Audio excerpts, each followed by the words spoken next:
of this acquired path. It is also named heat because it is the mark of the antecedent of the fire of this acquired path. On the basis of the samadhi, increase in light, one commences the superior investigation and contemplates, anew, the non-existence of the grasped. This establishes the state of summits. That is, in this state one again contemplates the grasped four dharmas of names, etc., as transformations of one's own mind, accepting them as existing in a manner of speaking, though in reality they cannot be obtained. It is named increase of light because the characteristic of light grows. It is the ultimate state of investigation and therefore is also named summits. On the basis of the samadhi, confirming and conforming, one commences the inferior knowledge in accordance with reality. One firmly confirms the non-existence of the grasped and conforms to and is patient with the non-existence of the grasper. There being no real object apart from grasping consciousness, how can there be a real consciousness apart from the object that is grasped, because grasper and grasped are established through mutual dependence. This period of confirming and conforming is given the general name of patience.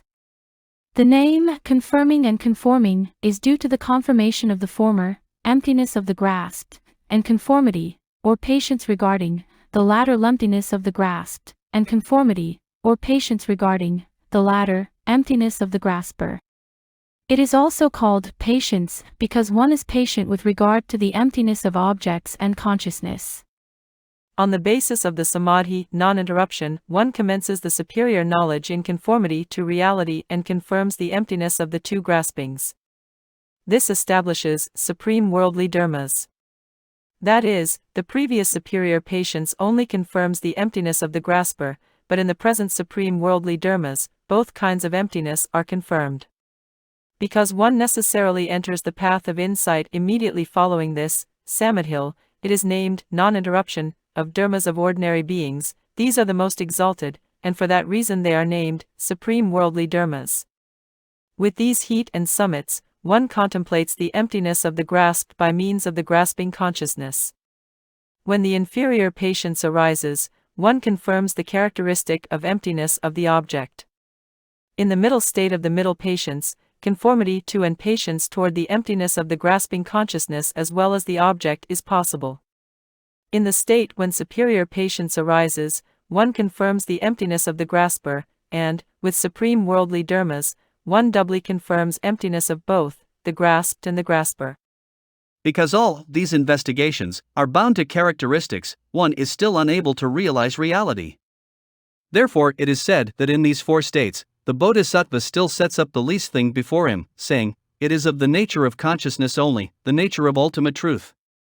Because the two characteristics of emptiness and existence are still not abandoned, and one remains bound to these characteristics, and, for the contemplating mind, there is something grasped, he does not really abide in the true principle of consciousness only. He truly abides in it once these characteristics are abandoned. Based on these interpretations, some verses say, the bodhisattva in the state of samadhi contemplates images as being mind only. The characteristic of truth having been eliminated, he examines them as only his own thoughts. Abiding in this way within mind, he realizes that tie grasp does not exist, then, that the grasper is also non-existent. Finally, he contacts that state in which nothing is obtained. In this state of added effort, one still has not discarded the bonds of images, nor is one able to eliminate the bonds of the gross propensities. One is only able to subdue, but not eliminate, the two graspings of discrimination, because they oppose the path of insight, which follows. One does not yet wholly get rid of the innate forms of grasping, nor is one able to destroy the two propensities, because one's impure contemplating mind still obtains something and there is discrimination. Therefore one does not wholly subdue the innate grasping, or completely destroy their seeds. In this state, the bodhisattva studies and contemplates the established truths, i.e., the Four Noble Truths, and the non-established truth, i.e., true suchness, in order to attract the future two kinds of insight and in order to subdue the two forms of the obstacle of discrimination. The non-established truth is principally contemplated, unlike with the followers of the two vehicles, who only contemplate the established truths.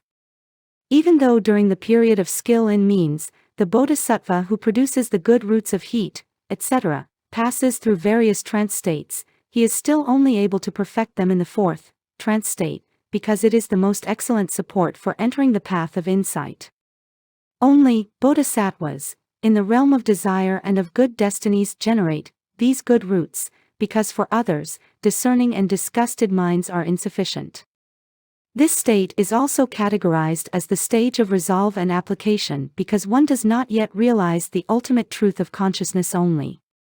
4. Path of insight, state of thorough understanding. Next, what are the characteristics of the state of thorough understanding? The verses of Vasubandhu say, whenever, regarding the objective realm, knowledge is devoid of something obtained, then it dwells in consciousness only, because it is divorced from the characteristics of twofold grasping.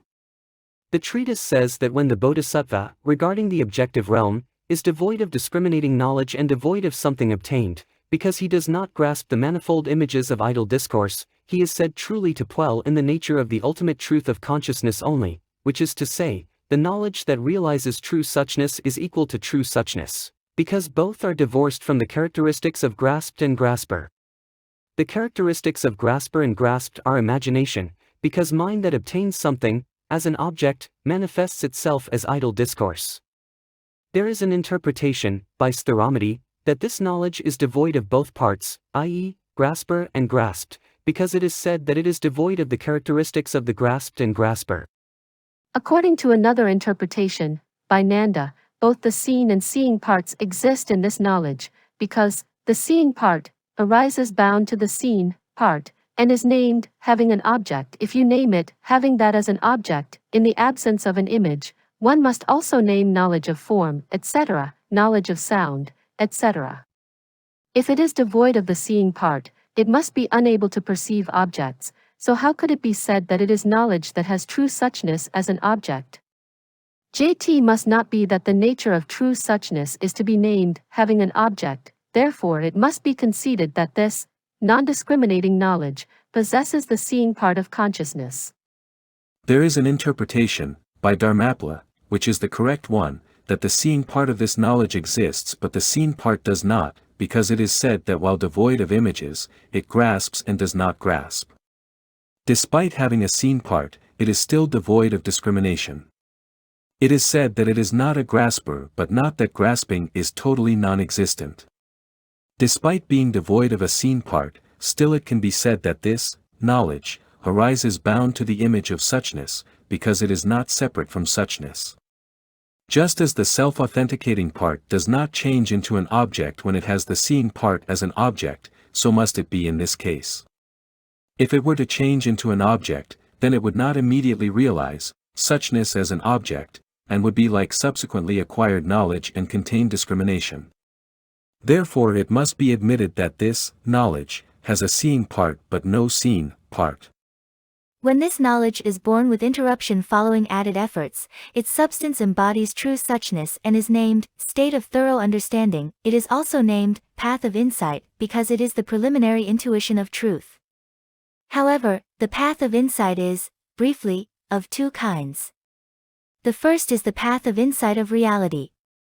That is, it is the same as the so-called non-discriminating knowledge. It really realizes the reality disclosed by the twofold emptiness and really eliminates the propensities of discrimination of the two obstacles. Even though it culminates after many moments, still, the moments are uniform in characteristics, and therefore it is said to be generally of a single moment. There is an opinion that of these accomplishments, the twofold emptiness and two kinds of obstacles are gradually realized and gradually eliminated, respectively, because of differences of shallow and deep and gross and subtle. There is another opinion, which is correct, that of these, the twofold emptiness and the two kinds of obstacles are suddenly realized and eliminated, because of the extreme ability resulting from the power of previous mental disposition. The second kind of path of insight is the path of insight of characteristics, which involves subsequently acquired knowledge that has as its object the characteristics of true suchness. It is also of two kinds. The first is the contemplation of non-established truth, which contains 3 kinds of moments: internal knowledge that expels the false object consisting of dharmas, which is able to remove the weak class of propensities of discrimination; internal knowledge that expels the false object consisting of sentient beings, which is able to remove the medium class of propensities of discrimination; comprehensive knowledge that expels the false objects of all sentient beings, and dharmas, which is able to remove all propensities of discrimination. The former 2 are named knowledge of dharmas, because each has a specific object. The third is named knowledge of species, because it unites objects in a comprehensive manner, as species. This path is established in imitation of the seeing part of the twofold emptiness of the path of insight of reality, specifically insofar as the elimination of obstacles is concerned, and comprehensively in the uninterrupted stage and stage of liberation. This is named the path of insight of characteristics. There is an interpretation that these above 3 moments are the path of insight of reality, because the path of insight of characteristics has the 4 truths as an object. There is another interpretation, which is correct, that these 3 are the path of insight of characteristics, because the path of insight of reality does not distinguish objects. The second kind of path of insight of characteristics has as an object the established truth, i.e., the 4 noble truths, and is made up of 16 moments. It also is twofold. In the first, dharmas and species are established separately in 16 moments on the basis of contemplating the grasped and grasper. That is, there are 4 moments regarding the truth of suffering, patience regarding knowledge of dharma vis-a-vis suffering, that is, contemplation of the suchness of the truth of suffering in the 3 realms. It directly eliminates 28 kinds of propensities of discrimination that are eliminated by perceiving suffering in the 3 realms, knowledge regarding dharmas vis-a-vis suffering, that is, contemplation of the previous suchness immediately following patience and realization of liberation from the previously eliminated passions, patience regarding knowledge of species vis-a-vis suffering, that is, pure discernment is born immediately following knowledge, and patience and knowledge vis-a-vis dharmas are each realized within separately. It is said that succeeding holy dharmas are all of this species, knowledge of species vis-a-vis suffering, that is, pure knowledge is born immediately after this is patience, which considers and confirms patience with regard to knowledge of species vis-a-vis suffering. Just as there are 4 moments with regard to the truth of suffering, so must there be concerning the truths of origination, cessation, and path. Of these 16 moments, 8 are contemplations of suchness and 8 are contemplations of correct knowledge. These are established separately in imitation of the seeing part and the self-authenticating part of the uninterrupted stage and stage of liberation of the path of insight of reality. They are named the path of insight of characteristics. The second form of contemplation of the established truth is of 16 moments in which dharmas and species are separately established through the contemplation of the truth in the lower realm and the upper 2 realms. This means that one contemplates the manifested realm of desire and the unmanifested realm, i.e., realms of form and no form, insofar as suffering, etc., are concerned, each in 2 moments, patience in comprehension and knowledge of comprehension. One contemplates the 4 truths in imitation of the seeing part of the uninterrupted stage, and the stage of liberation of the path of insight, as the case may be. It eliminates the 112 propensities of discrimination that are eliminated by insight. It is named the path of insight of characteristics. In accordance with the broad dissemination of the truth of the holy teachings, it is said that the path of insight of characteristics contains 9 kinds of moments. These are separately established on the basis of the former 2 forms of established truth as object with their meditative tranquility and insight of 16 varieties of moments. That is, patience and knowledge belonging to the class of dharmas and species are combined, and it is said that each contains 4 contemplations, making 8 moments. Tranquility associated with these 8 can be said generally to make 1 moment. Even though in the path of insight,